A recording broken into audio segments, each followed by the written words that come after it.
여러분도 아시다시피 저는 수학을 지독하게 못합니다. 중학교 때까지는 어느 정도 따라갔는데 고등학교 때부터는 포기했습니다. 정말 외계어와 같았어요. 고등학교 수학 성적이 양이었습니다. 저는 수학을 못하는 분들에게 깊은 연민과 친근감을 가지고 있어요. 풀리지 않는 문제 앞에서 풀고 싶지만 풀지 못하는 그 답답함을 저는 압니다. 근데 나이가 들면서 수학보다 더 난제인 인생의 문제를 마주했습니다. 수학은 정답이 있지만 인생은 해답이 없는 듯해요. 오늘 우리가 읽은 본문의 말씀도 실은 그렇습니다. 인생에 풀리지 않는 문제로 낙담에 빠진 두 사람의 이야기예요.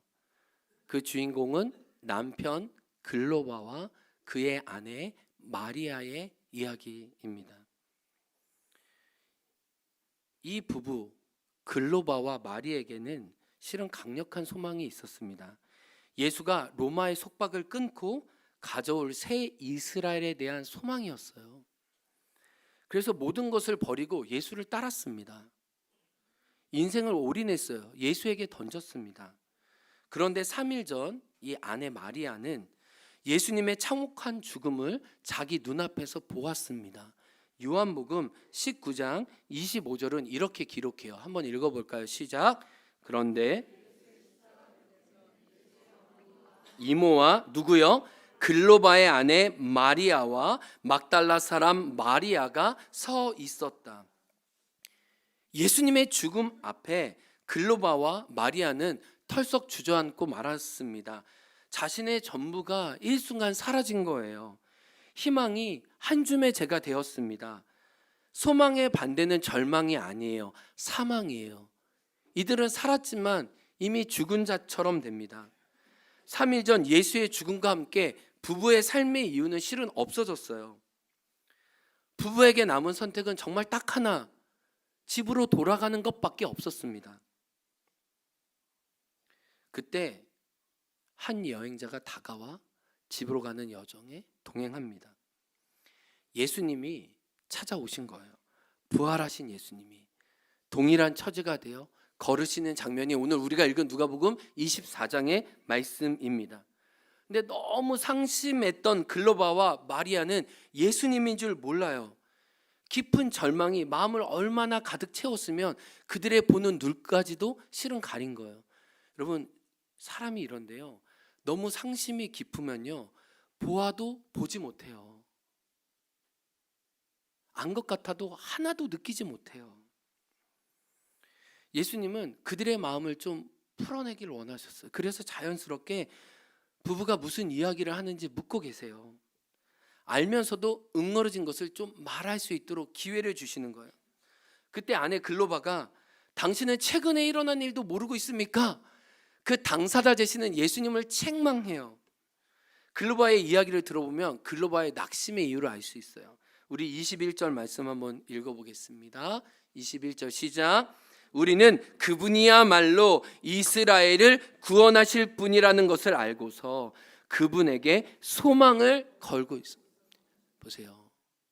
그분이 구원자인 줄 알고 그분에게 소망을 걸었습니다.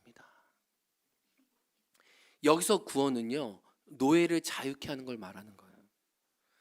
글로바는 이집트로부터 탈출을 이끌었던 모세나 어느 시대보다 강성한 이스라엘을 일으킨 다윗 왕을 예수에게 기대하고 있었어요. 정치적 메시아였어요. 민족의 메시아였어요. 그 예수님이 이제 한 건 한다고 생각했어요. 그런데 실은 글로바와 마리아는 몇 시간 전에 예수님의 부활의 소식을 들었습니다. 그런데요, 그 부활의 소식을 얼토당토하게 여겼어요. 믿지 않았어요. 무슨 거짓말, 그런 일이 어디 있어? 그 부활을 부인했어요. 친절하게 다가와서 그들의 이야기를 듣고 있었던 예수님이 때가 되자 이제 직면을 시켜요. 여러분, 예수님의 방법은요, 칭찬 후의 책망입니다. 요한계시록에 보면, 또 오늘 본문에 보면 예수님의 방법은 공감 후에 직면시키세요. 충분히 풀어내게 하시고 그들의 영적 무지를 마주하게 하세요. 우리 25절 말씀 한번 읽어보겠습니다. 예수님이 이렇게 얘기합니다. 시작. 어리석은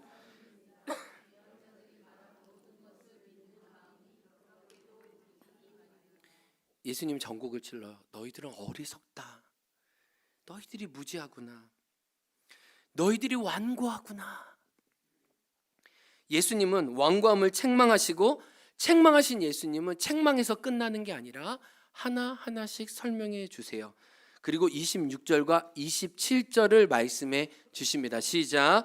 그리스도가 마땅히 이런 고난을 겪고서 자기 영광에 들어가야 하지 않겠습니까? 그리고 예수께서는 모세와 모든 예언자에서부터 시작하여 성경 전체에서 자기에 관하여 써 놓은 일을 그들에게 설명하여 주셨다. 예수님은 보다 넓고 통일된 그림을 보여주고 계세요. 모세의 책과 예언서와 시편에 기록되어 있는 메시아의 고난과 부활을 풀어주세요. 온통 메시아 예언으로 가득한 구약 성경을 그들에게 밝혀주시는 거예요. 근데 글로바가 왜 낙심했어요? 부부가 왜 절망했어요? 실은 이 예수님을 몰랐기 때문이에요. 저와 여러분의 모습도 실은 이와 같아요. 나의 낙심은 어느 면에서는 하나님을 몰라서 하나님을 오해하고 있기 때문이에요. 내 틀과 내 고집에서 벗어나고 있지 못했기 때문에 내가 규정한 그 환경과 그 예수님이 실은 나를 절망하게 하는 거예요. 제가 아는 목회자 한 분이 계십니다. 목사님의 어머니가 암에 걸려 위중하셨어요. 어머니가 이제 돌아가시기 정말 얼마 전이었어요. 가까스로 침대에서 몸을 일으켜서 그 아들 목사에게 다가와서 조용히 속삭이듯 말씀하셨어요. 그때 이 아들 목사님이 이제 유학을 가야 되지 않나, 좀 나 박사학위를 받아야 되지 않나, 그런 좀 고민을 하고 있을 때였어요. 근데 그때 어머니가 정말 자기의 온 힘을 다해 속삭이듯 말씀하셨대요. 아들, 엄마 하는 이야기 잘 들어. 이게 너에게 줄 수 있는 엄마의 마지막 이야기야. 엄마가 조금 아플 때는 친절하게 설명해 주는 의사가 좋았다. 인사 잘 해주고 내 이야기 들어주는 의사가 좋더라. 엄마가 그 의사 찾았어. 그런데 엄마가 진짜 죽을 병이 드니까 진짜 날 살려주는 의사 찾게 되더라.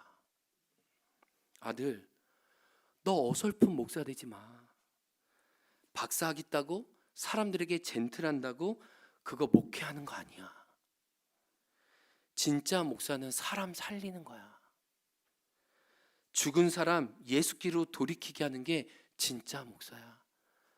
나는 너가 그런 목사 아들이 되길 원해. 너 정신 차려. 이때 목사님이 정말 깊은 충격을 받아요. 엄마는 죽음 속에서 진짜를 본 거였어요. 자기 살려줄 의사를 찾은 거였어요. 영적으로 죽은 사람은요, 영적으로 살릴 의사를 찾는 거예요. 그게 엄마의 부탁이었던 거예요. 그런데 아들 목사님은 뭐를 본 거예요? 내 가정 형편이, 또 내가 하려고 하는 내 삶의 여건들이 내 마음대로 따라주지 않는데, 이거 엄마마저 아픈데 이거 어떻게 해야 되지? 내 인생 여기서 내가 발목 잡히는 거 아니야? 라고 했을 때 엄마는 마지막 생명을 끌어올려 아들에게 사랑의 충고를 해준 거예요. 여러분, 우리도 실은 같은 모습이에요. 글로바처럼 위에 목사님처럼 내 뜻대로 내 환경대로 되지 않아서 힘들어하고 낙심하는 경우가 대부분이에요. 근데 진짜 예수님이 주고 싶은 것이 있는데 내가 원하는 것을 주지 않는다고 낙심하는 경우가 우리 삶에 많다는 거예요. 그래서 예수님 우리 삶에 다가와서 우리를 때리시는 거예요. 때때로 우리 어둠을 마주하고 직면시키세요. 왜요? 주제에 파악이 돼야 거기서부터 다시 시작할 수 있기 때문이에요. 대화를 계속 충분히 나누세요. 그래서 글로바와 마리아는 이제 자기의 집에 도착해요. 그곳이 엠마오 마을이었어요. 대화가 너무 길어졌습니다. 날이 이미 저문 시간이었어요. 그래서 어디로 갈 수가 없기 때문에 글로바는 예수님인지도 모르고 예수님을 자기 집에 초대해요. 그리고 음식을 막 준비해서 내놓습니다. 예수님은 막 구워진 온기가 아직까지 남아있는 그 빵을 그 자리에서 떼세요. 그런데 성경을 보면 그 순간 눈이 열려요. 예수가 보여요. 예수님을 알아차립니다. 그 순간 성경은 놀랍게 예수님 그 순간 사라지셨대요. 예수인 줄 알고 그 예수님을 붙잡으려 순간 그분은 사라지세요. 떡을 떼는 순간, 잔을 나누는 순간 예수님인 줄 알게 된 거예요. 어떻게 예수님인 줄 알게 되었을까요? 두 가지 이유가 있어요. 예수님 빵을 떼어 축복하는 기도를 하시는 순간 예수님의 손에 못자국을 보게 된 거예요. 너무나 선명하게, 너무 굵은. 왜요? 마리아가 예수님의 십자가 밑에 예수님의 죽음의 증인으로 그 자리에 있었잖아요. 근데 예수님이 부활하셨는데 그 십자가의 상처는 이미 갖고 부활의 몸을 입고 오셨어요. 떡을 떼어주는 순간 드디어 예수님의 손에 못자국을 보게 된 거예요. 순간 3일 전 내가 봤던 예수님의 참혹한 죽음이 나의 마음을 가리고 있다는 걸 안 거예요. 그 순간 실로 예수님이 나에게 찾아오셨구나, 이것을 알게 된 거예요. 또 한 가지, 예수님과 함께하는 식탁이 예수님과의 추억을 상기시켰어요. 과거 예수님과 나누었던 식탁이 지금 여기서 경험된 거예요. 누가복음은요, 특별하게 다른 어떤 복음서보다 식탁을 강조합니다. 이 먹는 이 음식이 실은 또 하나의 예배인 것을 너무나 강조해요. 그래서 제가 얘기했잖아요. 한 성서학자는 누가복음의 예수님은 어떤 예수님이래요? 기억하세요? 식사하러 가시거나 식사하시거나 식사 후에 가시는 예수님이라고 얘기해요. 누가복음의 예수님이 그렇대요. 그만큼 죄인들을 부르시거나 하나님 나라 비유를 말씀하실 때 다 먹고 마시는 잔치의 비유를 통해 말씀하세요. 삭개오 회심도요, 막 부흥 집회에서 회개한 거 아니에요. 같이 잔들면서 회개한 거예요.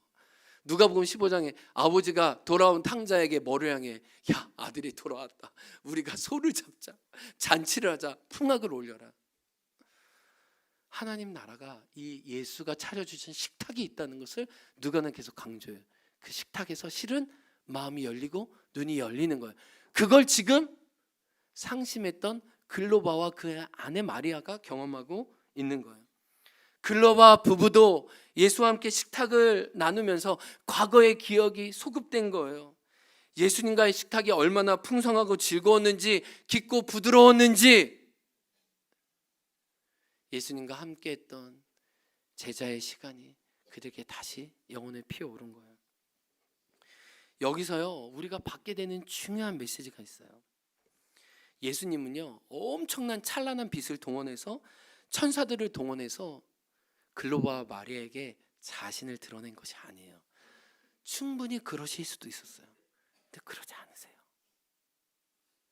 그냥 그들의 길동무로 함께 하세요. 그들의 낙심을 그냥 듣는 사람으로 함께 하세요. 참, 우리 예수님 얼마나 우리를 잘 아세요? 우리의 모습대로 오세요. 구름과 바람 소리를 일으켜 자신을 계시하실 수도 있어요. 근데 그렇게 하지 않으셨어요. 오늘 예수님이 자기를 어떻게 우리에게 드러내세요? 소박한 식탁에서, 일상의 식탁에서 자기를 드러내세요. 저는 이 예수님이 너무 좋아요. 너무 매력적이에요. 그들의 손끝과 혀에 묻어있는 예수님과의 추억을 다시 상기시키시는 거예요. 온몸으로 예수님을 알도록 부활하신 예수님이 오늘 우리 새가족 빵 받으셨는데요, 이런 빵을 떼어서 글로바와 마리아에게 주시는 거예요. 예수님의 빵과 잔을 들자 그때서야 그들의 눈이 열려진 거죠. 부활하신 예수님이 우리에게 찾아오셨구나. 지난주 저도 정말 소소하지만 참 행복한 한 주였어요. 예수님의 식탁을 경험했어요. 특별 새벽 예배가 시작되는 월요일, 고등학교 2학년 은찬이와 현준이가 찬양팀으로 섬기게 됐어요. 오늘 이제 1부 예배 때도 우리 고등학교 아이들이 섬겼잖아요. 근데 새벽에 일찍 나올 수가 없으니까 이렇게 주일날 센터에서 잔다는 거예요. 그래서 너 엄마한테 허락받았니 했더니 엄마한테 어떻게 허락받았냐면 하일이네 집에서 잔다고 허락을 받았다는 거예요. 그러면서 이제 센터에서 잔다는 거. 그러지 말아라. 그러면 우리 집에서 자라라고 해가지고 이렇게 친구 마련해서 이제 같이 잤어요. 현준이랑 은찬이랑. 근데 저희 아내 마음이 엄마의 마음이잖아요. 근데 애들이 새벽 예배 끝나고 학교 가야 되는데 어떻게 빈속에 보내요. 평소 저희 아이들은 아침 안 먹어요. 정말 저희 집에 저 말고 아침 먹는 사람이 없어요. 이렇게. 근데 그 엄마의 마음으로 저희 아내가 떡국은 진짜 맛있게 잘 끓이거든요. 그래서 떡국을 미리 다 준비해 놨어요. 이렇게 바로 끓여서 먹을 수 있게끔. 그래서 은찬이와 현준이 이렇게 식탁을 하려고 하는데 뭐 강우도 집에 안 간다고 하지 뭐 몇몇 아이들이 이제 보이는 거예요. 그래서 야 와라 우리 집에 와서 같이 밥 먹자라고 하면서 밥을 먹게 됐어요. 근데 이거는 진짜 월요일만 하려고 했던 거예요. 근데 성령에 충만한 저희 아내가 감당할 수 없는 말을 하기 시작했습니다. 너희가 새벽 예배를 드리기 시작하면 사모님이 일주일간 밥은 챙겨줄게 라고 하게 된 거예요. 그 다음부터 저희 아내는 매주 저녁마다 매일 저녁마다 장을 봤어요. 근데 제가 새벽 예배 후에 이제 아이들과 함께 했는데 정말 새벽 예배는 딱 1시간 드렸는데 우리가 식사 교제하고 학교까지 데려다 주는데 딱 100분이 걸리더라고요. 네. 제가 새벽 예배 후에 이제 밥 먹기 전에 서로 대화하고 그런 시간 보내는데 제가 애들한테 물었어요. 야 오늘 말씀 뭐가 좋았어? 기억나는 거 얘기해줘 라고 했는데 애들의 대답이 뭔지 아세요? 하나도 모르겠는데요? 라고 했어요. 우리 애들이 진짜 정직해요. 진짜 기적과 같이 놀랐어요. 와 10분 전에 들었던 말씀도 잊을 수 있는 거구나. 근데 제가 느낀 거는요, 말씀은 잃어버려도 식탁 가운데 아이들의 눈이 열렸어요. 마음이 열렸어요. 대화가 오고 갔어요. 서로 티키타카 하는데 너무 재밌었어요. 몰랐던 서로를 알아갔어요. 그리고 여전히 말씀은 기억 못해도 주님을 사모하는 10대들이 이 새벽을 깨어 나왔다는 것 자체가 정말 기적처럼 여겨졌어요. 너무 사랑스럽게 보이는 거예요. 그리고 이 아이들 덕에 저도 1년간 못 먹어왔던 이 푸짐한 아침 식탁을 조금 거짓말로 보태면은 기도 후에 무슨 음식을 먹을까 그 소망하는 마음으로 고난주간 너무 잘 먹어서 예수님께 죄송했어요. 이게 다 아이들 덕이에요. 오늘의 말씀을 준비하면서 그냥 일상에 예수님의 이름으로 함께 모인 식탁이 예수님을 재현하는 우리 그리스도인의 방식인 것을 다시 한번 깨닫게 됐어요. 주님은 이런 예배뿐만 아니라 예수님의 이름으로 모인 우리의 식탁의 교제 속에 서로 묻고 대화하고 자신을 꺼내놓는 그 과정 속에 그 안에서 예수님은 자연스럽게 자기 자신을 우리에게 드러내신다는 거예요. 식탁이 또 하나의 예배인 거예요. 다시 본문으로 돌아가면 예수님을 알아보자 예수님이 떠났다고 했죠. 식탁에 남겨진 글로바와 마리아는 서로 이렇게 얘기합니다. 아마 오늘 본문에서 가장 중요한 구절이 아닐까 싶어요. 32절 말씀 한번 읽겠습니다. 시작. 그들은 서로 말하였다. 길에서 그분이 우리에게 말씀하시고 성경을 풀이하여 주실 때 우리 마음이 우리 속에서 어떻게 해요? 우리 마음이 뜨거워지지 않았습니까? 마음에 불이 일어났어요. 뜨거움이 낙담을 태웠습니다. 진리가 무지를 밝혔어요.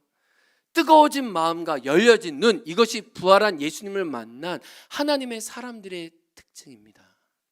따라합니다. 뜨거워진 마음과 열려진 눈. 여러분 몇 시간 전까지만 해도요, 그들은 지독히 차가운 마음과 너무나 다친 영혼의 눈을 갖고 있었어요. 부활의 예수님이 그들에게 오셔서 마지막까지 식사하시면서 그들의 마음을 뜨겁게 그들의 영혼의 눈을 열고 계신 거예요. 뜨거워진 마음과 열려진 눈을 갖게 된 부부는 그 운동 에너지를 주체할 수가 없습니다. 33절을 이렇게 고백해요. 그들이 곧바로 일어났다. 따라합니다. 그들이 곧바로 일어났다. 예루살렘으로부터 엠마오로 오는 여정이 엠마오에서 예루살렘으로 돌아가는 여정으로 순식간에 바뀌어요. 예루살렘에 가서 부활의 예수를 증언하는 거예요. 엠마오 길에서 풀어주신 말씀과 밥상에서 알아본 예수님의 이야기를 해요. 낙심했던 자를 통해 부활의 복음이 선포되는 거예요. 이 원리는 똑같습니다. 지금도 부활의 예수님을 낙심한 자가 예수님을 만나고 난 다음에 증거하는 거예요. 이 본문에서 저는 다시 한번 예수님의 따스함을 느껴요. 예수님은요, 부활로 제자들을 압도하지 않아요. 막 윽박지르지도 않아요. 명분을 세워 너희가 부활의 증인에 대하지 윽박지르지도 않고요, 두려움으로 조작하지도 않으세요. 예수님은 자발성과 뜨거움, 열린 마음으로 글로바와 마리아가 움직이게 하시는 거예요. 이것이 예수님의 방식이에요. 조용히 다가오는 듯하지만 깊게 터치하세요. 깊은 울림으로, 따스한 손길로, 그러나 담대하게 일어나 걷게 하세요. 이 예수님이 저와 여러분의 예수님인 줄 믿습니다. 여러분, 우리가 부활주의를 지키면서 제 안에 의문이 있어요. 아직 내 마음이 지옥이고 사망이고 어둠인데 이 부활이 나에게 무슨 의미가 있을까? 이런 질문 가운데 오늘 본문을 대하게 된 거예요. 글로바와 마리아 같은 낙담한 마음과 보지 못하는 우리 눈 가운데 있는 우리에게 예수님이 하시는 일이 정말 소망으로 다시 일으켜 주시는구나. 이게 예수님이 부활해 주신 저와 여러분에게 주시는 선물인 줄 믿습니다. 우리 모두 이런 엠마오 길을 걷고요, 이런 엠마오 길에서 예수님을 만납니다. 저도 이런 길을 걸었던 적이 있습니다. 앞으로도 걸을 것 같아요. 2012년 1월 저는 새로운 기대를 가지고 전에 섬기던 10년 동안 섬기던 교회를 떠났어요. 정말 어렵게 떠났어요. 힘들게 떠났어요. 교회 목회 좀 더 열심히 하면 유학도 보내주고 뭐 해준다고 했어요. 그러나 저는 그럴 수 없었어요. 첫 출발부터 계획대로 되는 게 하나도 없었어요. 파커팔머는 한 문이 닫히면 한 문이 열린다고 했는데 저는 정말 사방이 우겹산 싸는 것 같았어요. 영적 재충전을 기대했던 곳에서 마음이 너무 많이 상하는 시간을 보낼 수밖에 없었어요. 정말 많은 대가를 지불하고 갔는데, 많은 걸 희생하고 갔는데 거기에 따른 보상이 정말 눈꼽만치도 없었어요. 억울함이 가정을 덮었고 정말 계획됐던 걸 이렇게까지 안 되나 할 정도로 깊은 좌절이 제 안에 있었습니다. 리더에게는 실망했고요, 지체들과의 관계도 망가졌어요. 여기저기 자신의 연약한 모습이 나오고 상처가 관계 가운데 투영되었어요. 많은 목회자와 선교사가 그 자리에 있었지만 우리는 서로 편애하지 않았어요. 시기와 비난, 냉담함이 이 훈련 기간 내내 가득 찼습니다. 급기야 저는 참다 못해 한 동료 사모에게 사태질 하면서 싸웠어요. 그때 제 자존심이 무너졌어요. 왜냐하면 끝까지 젠틀하고 좋은 목사가 되고 싶었는데 저의 허물이 발가 벗겨진 시간이었어요. 이 모든 것이 정말 기대했던 것과 달랐어요. 제 느낌이 뭐냐면 정말 보물을 찾으러 간 곳에서 쓰레기 더미에 묻힌 느낌이었어요. 그렇게 6개월이 지났어요. 두 가지가 생기더라고요. 하나님에 대한 불신, 저에 대한 자괴감. 망했다. 이 시간을 지우고 싶다. 그리고 제가 기도 편지를 보냈는데 기도 편지에 다 담지 못하는 그 쓰라린 마음이 실은 있었어요. 나를 사랑했던 사람, 나를 파송했던 사람에게 내가 줄 좋은 이야기가 실은 없다는 것을 알고 제가 너무 괴로웠어요. 그렇게 훈련 마지막 날 중국에서 새벽 예배를 드릴 때였어요. 이제 그날이 수료식이에요. 그간의 상황을 해석할 힘도, 감정을 추스릴 여력도 실은 없었습니다. 다 포기한 상태로 있었어요. 근데 그때 새벽 예배는 가야 되니까 새벽 예배 배경음악 찬양이 저에게 들리기 시작했어요. 근데 정말 오랜만에 들어보는 찬양이었어요. 절망 중에 소망을 노래한 이사야 노래였어요. 주님의 영광이 임하여서 나의 영혼이 힘을 얻었네. 오 나의 영혼아 빛을 발하라. 오 나의 영혼아 빛을 발하라. 잔잔히 주님의 음성이 저에게 들려오는 듯 했어요. 요한아, 영혼이 힘을 얻는 방식은 사람도 아니고 환경도 아니야. 이사야가 오늘 고백한 이 영광은 실은 고난 중에, 포로 중에 노래한 거야. 사방에 우겨쌈을 당한 현실에서 고백한 노래야. 그때 저의 무지와 착각이 보였습니다. 저는 진짜 좋은 목회자가 되어야 한다고 생각했어요. 그 방식 중 하나가 외적 환경을 덧입는 거였습니다. 더 나은 학력, 지식, 더 나은 환경들, 더 영적이고 신령한 만남이 저를 더 좋은 목회자가 된다고 생각했어요. 아버지 목회의 손을 제 손으로 닿는 그 개척교회 목사 아들로서 나는 그것을 다시 경험하고 싶지 않다는 저의 상처도 있었어요.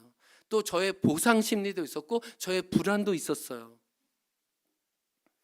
실력 있는 목회자에 대한 강박이 실은 저를 누르고 있었다는 걸 알게 됐어요. 늘 뭔가 부족하다고 생각했어요. 그러니까 덧입어야 했어요. 근데 그것이 하나도 안 되는 상황이 너무 원망스러운 거예요. 그때 주님의 말씀이 또 들렸어요. 요한아, 나는 너의 모든 것이 되어야만 너는 나를 얻을 수 있다. 예수님은 내가 절충하고 타협하는 식으로 가질 수 있는 분이 아니었어요. 요한아, 너가 바라는 환경과 조건이 다 포기되고 그것을 갖지 못한다 할지라도 너가 다 예수를 갖기 원하면 나는 그때 너에게 온전히 발휘되는 거야 라는 마음을 주셨어요. 저는 이 훈련의 본질이 예수님에 대한 사모함과 갈구가 아니라 그냥 그럴듯한 포장지로 저 자신을 두르는 것이 되기를 원했던 거예요. 그러니까 주님이 계속 바닥을 치게 하신 거죠. 왜요? 그 밑바닥에서 진짜 내 안에 아무 선함도 없다는 걸 마주할 때까지, 그 예수로 채울 때까지. 그 중국에서의 마지막 날이 저의 엠마오였어요. 사랑하는 성도 여러분, 저는 저의 이야기를 했지만 여러분도 여러분의 인생길에 여러분의 엠마오가 있었어요. 절망의 바닥을 친 곳, 깊은 시름과 너덜너덜해진 영혼으로 이제 끝났어 했던 그 자리, 그 순간, 그것이 여러분의 삶에도 있을 거예요. 그리고 앞으로도 있을 거예요. 근데 기억하세요. 부활하신 예수님은 여러분의 엠마오에 찾아오십니다. 따라합니다. 부활하신 예수님은 나의 엠마오에 찾아오십니다. 그리고 동일하게요, 말을 걸어오시고요, 우리의 혼란에 같이 머물러 주시고요, 우리의 이해하지 못하는 말씀을 풀어주시고요, 우리의 마음을 뜨겁게 하시고 우리의 영혼의 눈을 뜨게 하실 줄 믿습니다. 그리고 여러분과 유하며 여러분과 식탁을 나누실 거예요. 당신의 부드러움으로 여러분의 영혼을 맑게 하실 거예요. 그리고 여러분을 부활의 증인 되게 하실 것입니다. 소망으로 다시 걷게 하실 것입니다. 그 예수님으로 절망을 소망으로 바꾸시는 하나님의 자녀 되시길 주의 이름으로 축복합니다. 우리 이 시간 찬양하면서 기도하면서 하나님께 나아가겠습니다. 깊은 절망의 수렁 가운데 주님께 닿을 수 없던 우리, 어둠 밤 중에 하늘을 향해 주의 이름 나 부를 때 어둠을 뚫고 오신 주 사랑, 나의 절망 거두셨네. 깊은 절망에 수렁 가운데 주님께 닿을 수 없던 우리 어두운 밤 중에 하늘을 향해 주 이름 나 부를 때 어둠을 뚫고 오신 주 사랑 나의 절망 거두셨네. 주님의 공로 다 이루셨네. 다 이루셨 주 예수 나의 산소망. 다시 한번 깊은 절망 수렁 가운데 주님께 닿을 수 없던 우리 어두운 밤 중에 하늘을 향해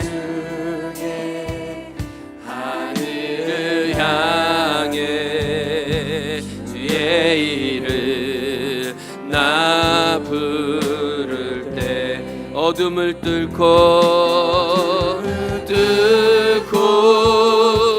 오신 주 사랑 나의 절망 거두셨네. 주님의 다 이루셨네. 주 예수 나의 산소망. 할렐루야 할렐루야 주를 찬양하여라. 할렐루야 자유케 하셔 죄의 저주 주께 구원이 또다. 주 예수 나의 산소 할렐루야 할렐루야 주를 찬양하여라. 할렐루야 자유케 하셔 죄의 저주 끊으신 주께 구원이 또다. 주 예수 나의 산 2절 그 누가 주의 자비를 알아. 그 누가 주의 자비를 한없는 은혜 측량할까.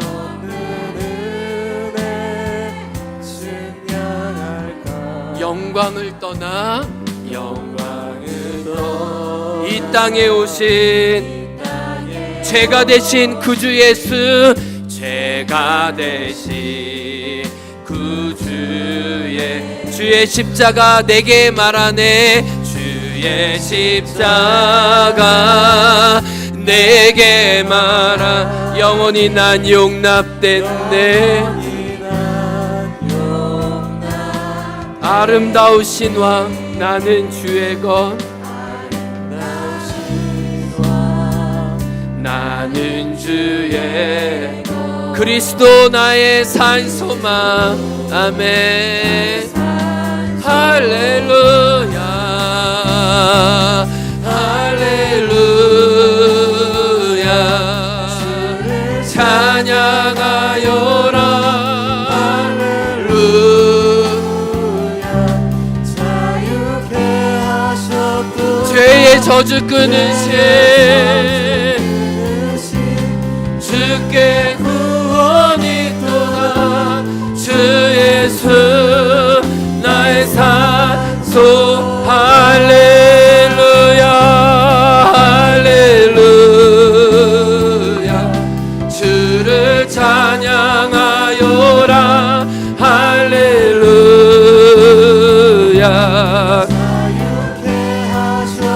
죄의 저주 끊으신 주께 우리 다 같이 일어나 고백합시다. 부활하신 그 예수님, 할렐루야, 할렐루야,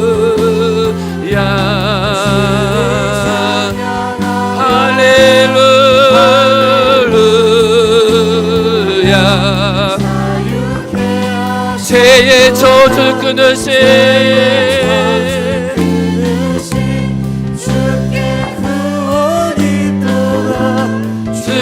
예수 나의 산소. 우리 이 시간 기도합시다. 여러분, 부활하신 예수님이 나에게 지금 어떤 의미입니까?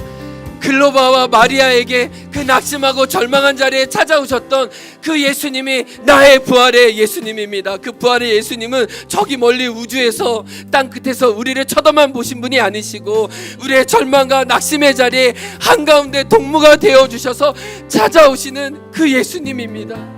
인간의 몸을 입고 오신 예수님이 우리의 좌절과 우리의 낙심의 자리를 아시고 똑같이 그 동무가 되어 찾아오십니다. 우리의 어둠을 밝혀주시면서 말씀을 풀어주시면서 다시 우리 마음을 뜨겁게 하시고 우리의 영적인 눈을 열어주시는 분이 그 예수님입니다. 그 예수님이 부활의 날 여러분에게 찾아오기 원하십니다.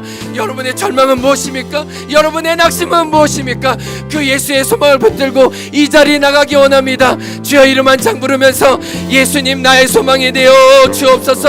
같이 기도하며 나아갑니다. 주여, 예. 하나님 아버지 주님, 하나님 우리 사랑하는 성도님들 삶의 자리에 이 시간 찾아와 주시고 함께하여 주시니 감사합니다. 하나님 우리가 감당할 수 없는 슬픔과 하나님 절망 가운데 찾아오셔서 하나님 우리 일으키시는 그 주 예수님을 찬양합니다. 하나님 우리 살게 하시는 주님, 하나님 감사합니다. 하나님 우리의 모든 어둠과 우리의 모든 낙심과 하나님 우리의 모든 절망을 하나님 끊어내 주시고 하나님 그 자리에서 다시 터나게 도와주셔서 하나님 우리의 부활의 증인으로 하나님 예수의 증인으로 우리를 삼아주셔서 하나님 감사합니다. 하나님 오늘도 그리스도로 나가게 하여 하나님 내가 할 수 없는 것을 하나님 오늘 주님이 하신 것을 하나님 고백하게 도와주옵소서.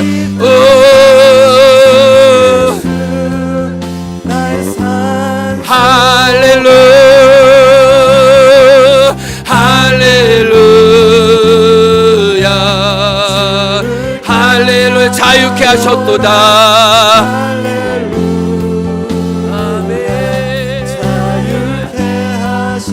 죄의 저주 끊으신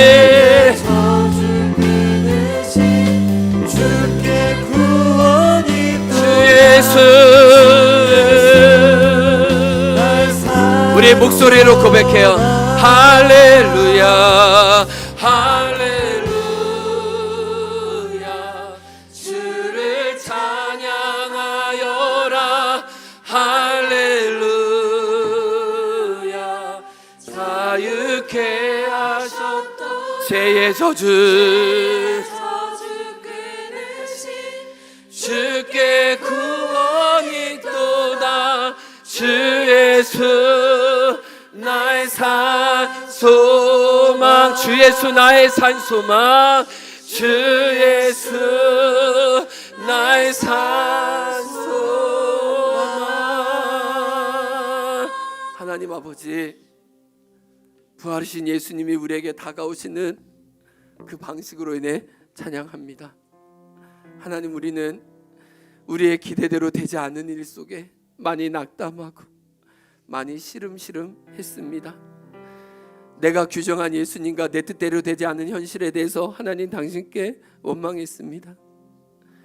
주님 우리를 그냥 놔두지 않으시고 엠마오의 동무 되어 주셔서 사랑하는 딸아, 사랑하는 아들아, 내가 너를 안다.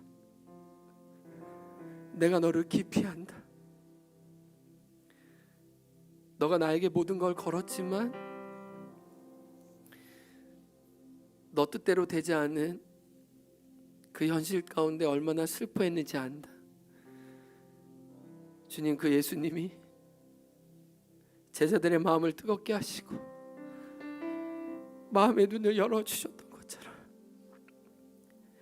주님, 실은 우리도 부활의 생명이 필요합니다. 하나님, 내 삶에 문제가 가득입니다. 내 뜻대로 되지 않는 것이 정말 너무나 많이 있습니다. 부활의 예수님, 우리의 문제와 상함 가운데 당신을 초대합니다. 주님, 오십시오. 그 부활의 예수님이 너무나 필요합니다. 한 부부의 끝이 예수의 시작이 되었던 것처럼 주님, 우리의 끝이 예수님의 시작이 되게 하여 주옵소서. 부활의 참 소망을 삶의 자리에서 경험하는 당신의 아들, 딸 되게 도와주옵소서. 하나님, 오늘 부활의 예물을 하나님께 드립니다. 하나님, 부활의 헌금에 얼마나 많은 희생과 눈물과 사연이 있는지 하나님은 아십니다. 우리 중심을 보십니다. 주님, 하나님이 부족한 게 없으신데 우리의 것을 받으셔서 정말 너무 기뻐하시는 그 하나님께 정말 정성을 다해 드립니다. 주님, 받아주시고 당신의 풍성한 생명을 우리를 통해 깨어지고 슬퍼하는 이 땅 제주 가운데 흘러가게 도와주옵소서. 예수 그리스도의 이름으로 감사하며 기도합니다. 지금은 우리 구주 예수 그리스도의 은혜와 하나님 아버지의 사랑과 성령의 교통하심이 절망 가운데 부활한 예수님을 만나기를 사모하는 당신의 아들, 딸 위에 지금부터 영원토록 함께하길 간절히 축원하옵나이다. 아멘.